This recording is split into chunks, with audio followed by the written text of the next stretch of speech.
Hi everyone, I'm Anvini and welcome back to my channel. Today I want to review and just talk about the Wonderland Whimsy update and the Garden of Whimsy Star Path. I played through the Unlocking Alice in Wonderland realm and all Alice's friendship quests that we have available so far, and I also finished the Star Path. So I wanted to showcase what items we got and share some thoughts. This time it was interesting because we have the update split in two parts basically. We will be able to get Cheshire Cat after May 7 when we will be finally able to complete his friendship quests and get the uncrafting station.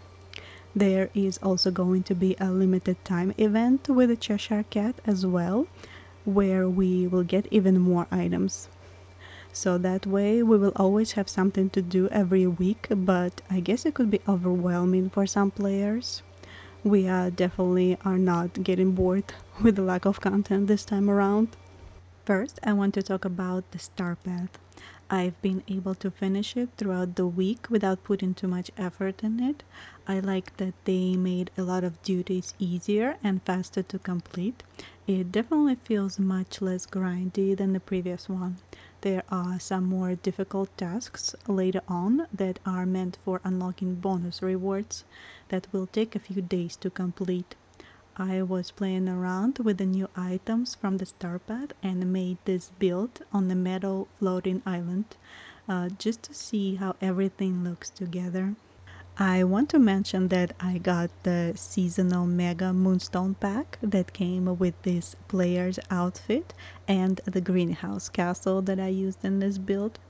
I know that these seasonal moonstone packs are a bit controversial, and a lot of players would like these items to be available to buy with the moonstones. I personally don't mind either way, and a lot of games do that. It's just another way to reward you for spending real money. But I really like this outfit and the house, and I needed more moonstones anyway because we are going to have some really beautiful items coming to a premium shop. If you are following the Disney Dreamlight Valley leaks, you know what I mean. I also have here the pink castle house skin, which was also from the premium shop a while back ago. I like how it matches with everything from the star path.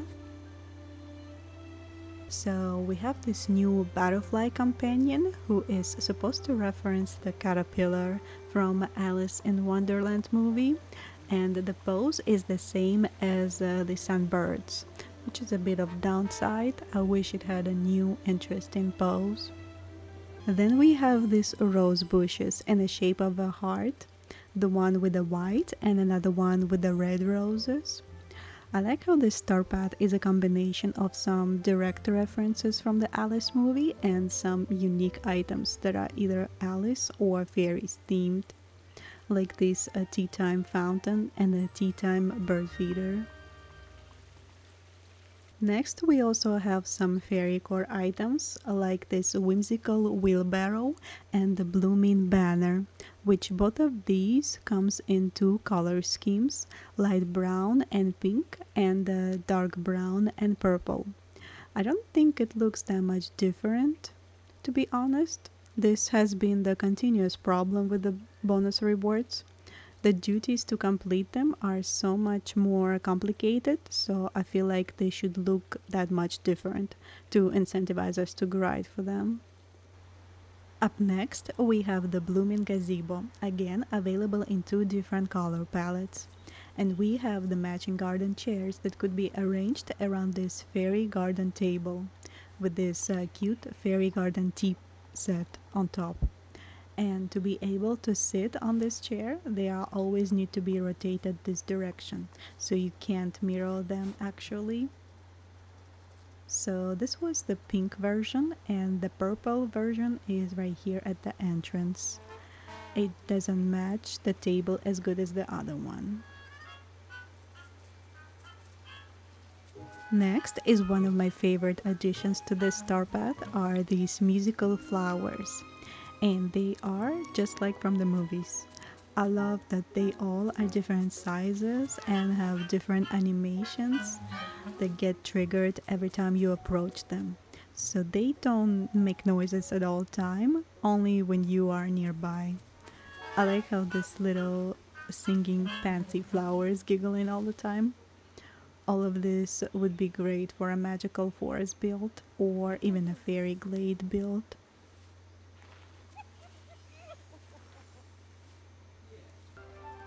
And of course, the main part of the bonus rewards is the garden teapot house. It is so cute, I love it so much. Totally worth the grind in my opinion. It is on the smaller side of all the houses, but I think it's meant to be because it is a fairy house and none of the houses are proportional to our character anyway, so that is to be expected. Another one of my favorite parts of this star path are the clothing items. I have Alice in Wonderland characters outfits set up right here on the mannequins. Unfortunately, mannequins don't save the makeup, but you can make them look even more on character with adding face paints, eye and face makeup. I have Queen of Hearts here, and this is the best dress that we ever had as a reward, in my opinion. It even has two color variations, red and black, which is my favorite, and white and black. The headpiece and the stand-in collar on the dress clip in with many of the hairstyles that we have, but I think it was designed to wear just this headpiece as it's supposed to cover all the hair, as basically switching to bold.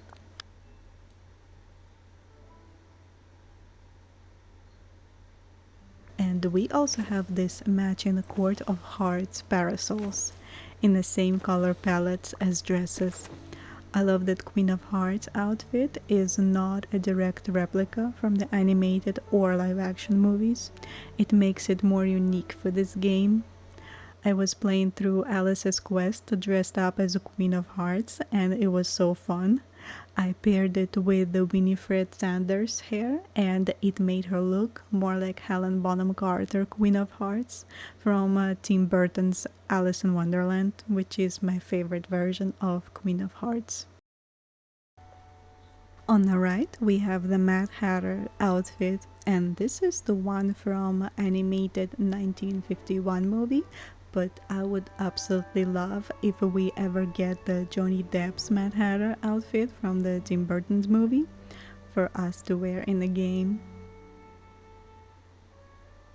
I also made a Cheshire Cat and the White Rabbit inspired outfits. You can change the character body color to look even more like a Cheshire. And for a White Rabbit, I had to use ears and tail. And how come we don't have any white bottoms actually in the game? We can't even make pants or shorts or skirts in Touch of Magic. This is as close as I could get with what we have. I also have a couple more update related outfits in the next room. So I have the Tinkerbell inspired outfit from this star path and it is awesome because the top and the skirt are separate items and the green shoes are also from this star path, but the wings are a premium shop item. And we also had an accessory in this star path that is perfect for this outfit. It is this forest fairy lantern accessory. And there is also the purple and green version that can be used for some more darker style outfits. On the right is Alice's premium shop outfit. And it is honestly looks so much worse than the actual Alice dress on a character in game. Like, where is that skirt shape? I want it to look like that on our character. I actually want the same silhouette as it looks like on Alice.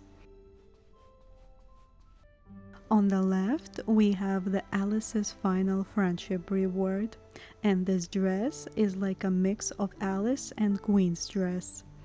I like it a lot. It's definitely unique, but still on theme. The shoes and stockings are from seasonal bundles, by the way. I also want to mention that we got 62 new items in furniture collection. That is all available in Scrooge's shop and with Alice's friendship rewards. Some of them you also will be able to unlock by finding chests in Alice in Wonderland realm. But how soon you will get them all will depend on your luck. I already got a lot of them, but there are a few that I desperately want but don't have yet. For example, we got this giant tea time set that I'm not sure what I'm gonna do with. It is very large. I definitely don't have space for it in my valley. One of the main features of this update was a camera revamp. They added 2 new poses and a full body pose section, but I really wanted them to add more face expressions and different moods. It's been almost 3 years since the game came out, but we only got the same 7 faces. And one of the new full body poses we already had in the game, but only when our character is at crafting station. At least now we can use it in a camera mode. All the different types of poses and poses with tools are now on the separate tabs, which look much cleaner and easier to navigate. And you can pause your character, which is great for dream snaps. The time of day is very useful for dream snaps as well. You can see how lighting and shadows are changing in real time and design your shot the way you want it. The other adjustment sliders are really nice to have as well. I personally will be using them very gradually because some of them are going way too much.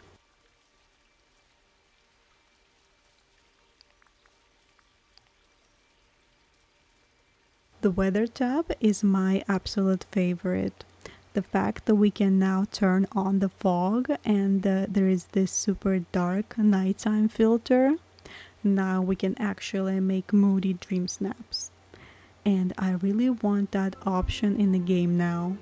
I want to be able to toggle fog as I'm running through my valley. And I believe that the rain toggle in the camera is what broke the rain in the game. So currently there is no rain visible in the valley. When it's raining, only sound and the sky will change. Your crops will still get watered, but you won't be able to see any raindrops. There is also this new toggle option tab in the camera mode, which allow you to hide villagers or critters or speech bubbles and even your avatar. If you have any visual effects on the background, like fireworks, you can also toggle them from the camera as well. This will help tremendously with taking dream snaps. And also, I really want to toggle in the game for the lights to turn on, because they only turn on after the sunset, but they look so much more prettier when they're on, even during the day.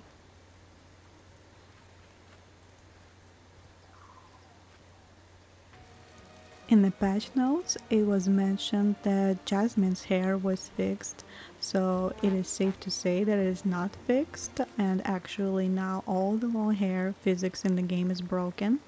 Any long hair that you will try running with will go parallel with the floor, which does not look good, and it was not like that before. When using tools, sometimes the hair will get stuck in this uplift position as well. Up next, I have a random 10 facts about this update in no specific order. Number 1. Tiana's restaurant now has some extra seating at the entrance, which is very helpful for completing Star Path tasks when you need to feed a lot of villagers. Number 2. The camera animation when talking to characters was updated. So, when you are talking to character, you can rotate a camera in any direction you want. So after this update, the camera is getting repositioned during the character's turn to talk. Also, did you notice that some characters are getting new animations? For example, I don't remember Remy doing this expression before. Number 3. Green fires in Forgotten Lands are back and they look awesome. You can still put them down with the watering can, but that means you can try to get them spawn when you need to. If you cover the entire biome and leave only spots where you want them to spawn, that could look awesome for some builds. Number 4. The pink flowers on the potted blooming tree are purple now, although on a thumbnail in furniture mode they still look pink. And these trees you can craft if you have a Storybook Veil expansion. Number 5. It is possible now to upgrade a smaller storage, but that is highly wasteful because of how much Dreamlight it will cost. It is much cheaper to craft a larger storage with only 5k Dreamlight, or use Aladdin storage which does not require Dreamlight at all. Number 6. Cotton looks different now. That is a weird one. Where is this came from? The 3D item looks completely different, it is much poofier, and the thumbnail is different as well. Number 7. Did you notice that the ceiling texture inside player's house has changed?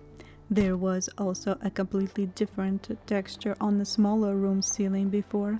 It was more old looking, like the first time we unlocked our rundown house. And now the ceiling in every room is this plain off-white stucco. And did you notice that some character houses have different textures on the ceiling? Does this mean we are soon going to be able to customize the ceilings just like the walls and floors? I do hope it's not going to take as long as Sims 4 to be able to do that. Number 8. The cooking pot on the Vizier's alchemy table is now huge, and this station is currently the fastest cooking station in the game. All other cooking stations are still broken since the Aladdin update. The ingredients dropping animation is super slow. Number 9. The hanging brazier lights are still oversized. This has been like this since a few updates ago. Number 10. In a patch notes, it was mentioned that heavy iron cauldron is finally going to have something inside. But I'm over here cosplaying Snape, and Minnie is obviously Umbridge, but my cauldron is still empty. That's just not acceptable. Okay, that is it from me for now. Bye everyone, and I hope you enjoy the Alice update. And remember, a dream is not a reality, but who's to say which is which?